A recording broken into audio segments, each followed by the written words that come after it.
Assalamualaikum warahmatullahi wabarakatuh. Alhamdulillahirrabbilalamin wa bihi nasta'in.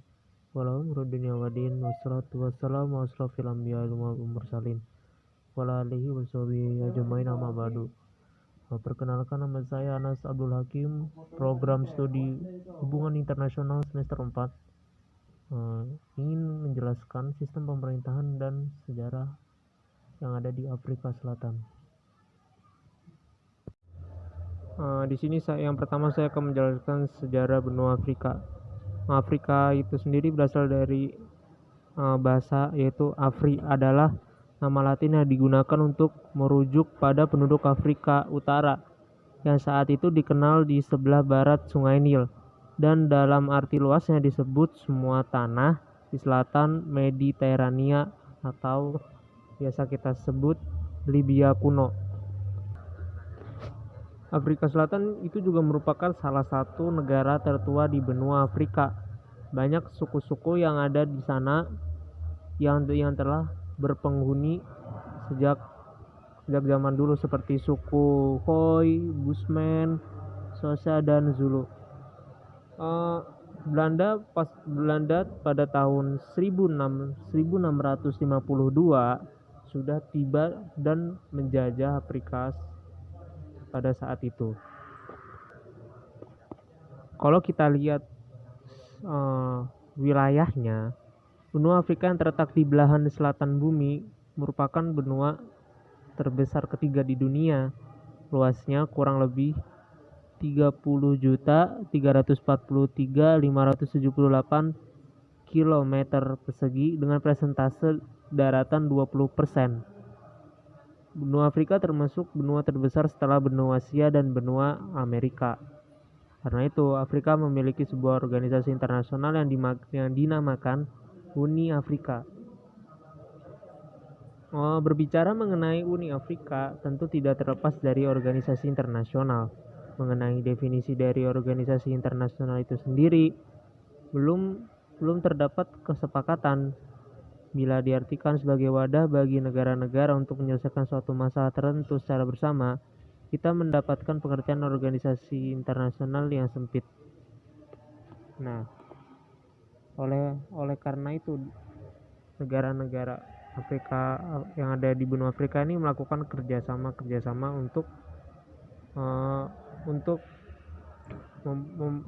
memperkenalkan negaranya itu di kancah internasional.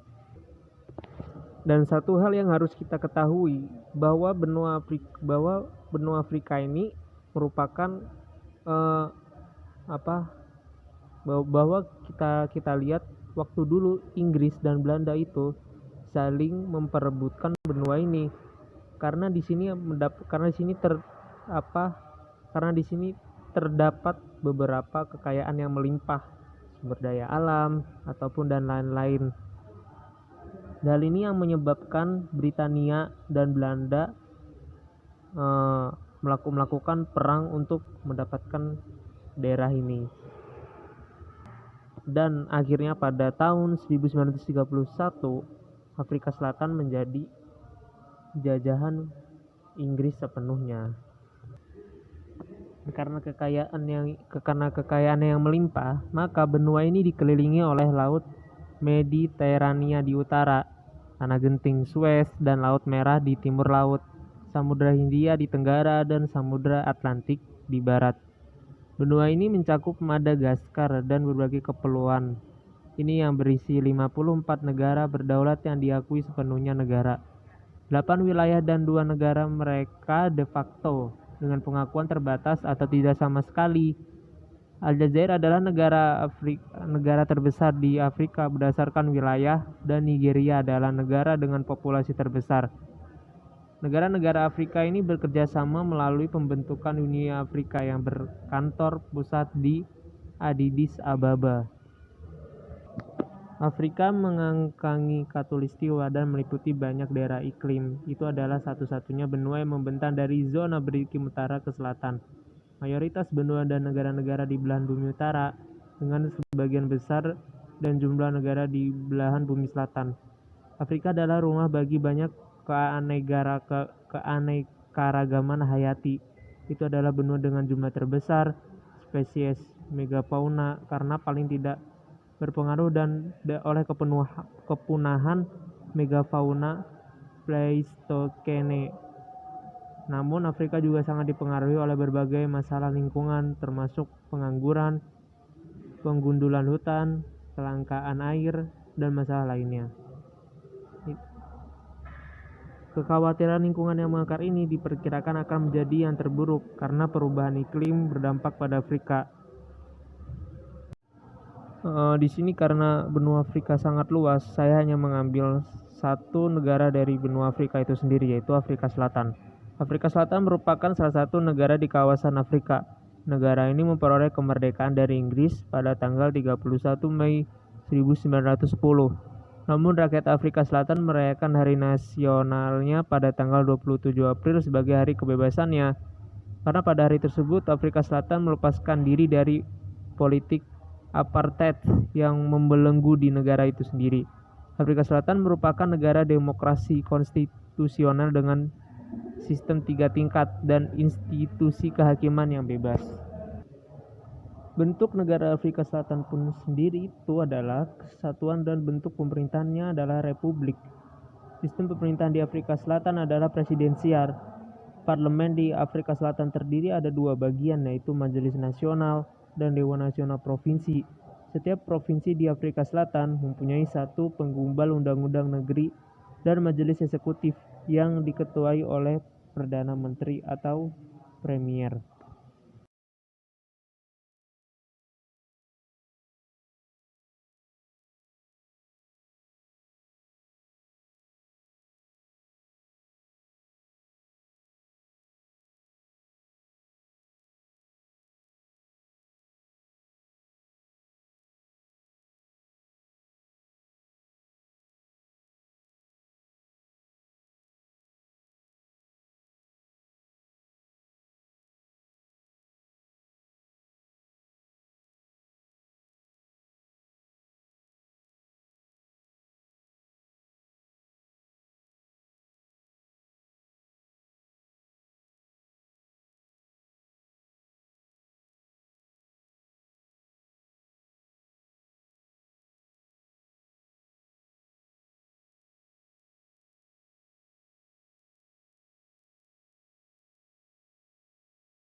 Selain ada lembaga-lembaga peradilan atau sistem-sistem politik yang ada di Afrika Selatan, ternyata Afrika Selatan juga mempunyai partai politik sebagai kepentingannya. Afrika Selatan juga merupakan negara dengan sistem partai multipartai. Artinya di sini banyak beberapa partai yang ada di Afrika Selatan. Tergolong sangat banyak mengingat di mana sebuah negara yang baru terlepas dari cekraman apartheid mampu mempunyai partai sejumlah 81 partai politik dengan hanya 14 partai politik yang mampu menduduki kursi di parlemen. Contohnya saja seperti Congress of the People, COPE, Democratic Alliance, DA, Freedom Front, Minority Front, Independent Democrats, Inkatha Freedom Party, dan lain-lain. Yang masih banyak lagi yang ada di partai-partai yang ada di Afrika Selatan itu sendiri. Banyaknya partai politik di Afrika Selatan ini sehingga berjumlah 81 partai politik sebenarnya menunjukkan begitu heterogennya masyarakat Afrika Selatan dan banyaknya ideologi yang berkembang di masyarakat. Namun sebenarnya jumlah ini berjumlah fantastis karena pada dasarnya ke-81 parpol tersebut sejatinya berasal dari kelompok kepentingan, seperti halnya aliansi buruh di Afrika Selatan yang sebelumnya merupakan kelompok kepentingan kemudian mentransformasi dirinya menjadi sebuah bentuk partai politik dan ikut menyuarakan kepentingan dan berpartisipasi dalam komunikasi dan perekrutan politik. Meskipun pada akhirnya tidak berhasil meraih kedudukan di parlemen, jadi dari 81 partai tersebut juga terdapat partai yang sebenarnya adalah kelompok kepentingan. Namun karena keinginan untuk ikut berpartisipasi dalam penyelenggaraan pemerintahan, maka kelompok kepentingan tersebut kemudian mendeklarasikan diri menjadi partai politik. Mungkin itu saja penjelasan saya tentang sejarah dan sistem politik yang ada di Afrika Selatan. Kurang lebihnya mohon maaf. Jika ada kesalahan mohon dimaafkan dalam presentasi ini. Syukron, wassalamualaikum warahmatullahi wabarakatuh.